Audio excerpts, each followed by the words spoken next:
নমস্কার, কলকাতা টিভিতে আপনাদের স্বাগত। সঙ্গে রয়েছে আমি ঈশিতা।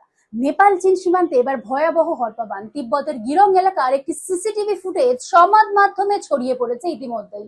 সেই ফুটেজে ধরা পড়েছে প্রকৃতির এক ভয়ঙ্কর রূপ। পাহাড়ের কোলে ছিল ঝা চকচকে ভবন, দোকানপাট আর ব্যস্ত রাস্তা। গাড়িও চলছিল তখন স্বাভাবিক নিয়মে। হঠাৎ আতঙ্ক ছড়িয়ে পড়ে গোটা এলাকায়।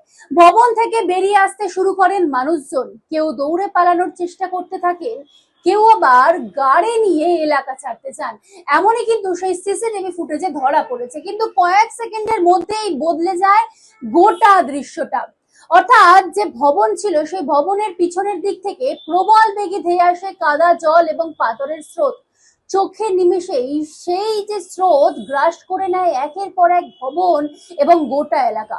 সিসিটিভি ফুটেজে দেখা যায় কাদা যে জল ছিল সেই জলের তোরে ভেসে যাচ্ছেন বহু মানুষ। অর্থাৎ যারা এদিক ওদিক পালানোর চেষ্টা করছেন তারা কিন্তু সবাই ভেসে যাচ্ছেন। তবে সমাজ মাধ্যমে ছড়িয়ে পড়ে এই ভিডিওর সত্যতা কিন্তু স্বাধীনভাবে যাচাই করেনি কলকাতা টিভি। তবে যা কিন্তু হাড়হিম করা দৃশ্য।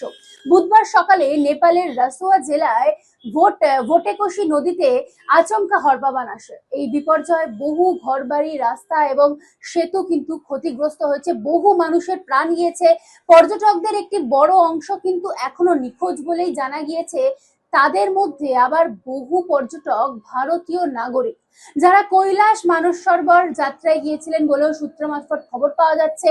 বিপর্যয়ের পর ইতিমধ্যেই কিন্তু নেপালের পরিস্থিতির দিকে নজর রাখছে ভারত। উদ্ধার এবং ত্রাণ কাজে সব ধরনের সাহায্যের আশ্বাস দেওয়া হয়েছে ভারতের তরফ থেকে। অর্থাৎ যে ভারতীয় পর্যটকরা ছিল তাদের ফেরাতে কিন্তু, বা নেপালের পর্যটকদের যারা ছিলেন তাদের ফেরাতে কিন্তু ভারতীয় দূতাবাসের তরফ থেকে কিন্তু সমস্ত রকমের সাহায্য দেওয়া হয়েছে। এবং ভারত কিন্তু যে পাশে আছে নেপালের, সেটা কিন্তু ভারত আগেই বুঝিয়ে দিয়েছে। এখন এ পর্যন্তই। দেখতে থাকুন কলকাতা টিভি, রাত দিন 7 দিন।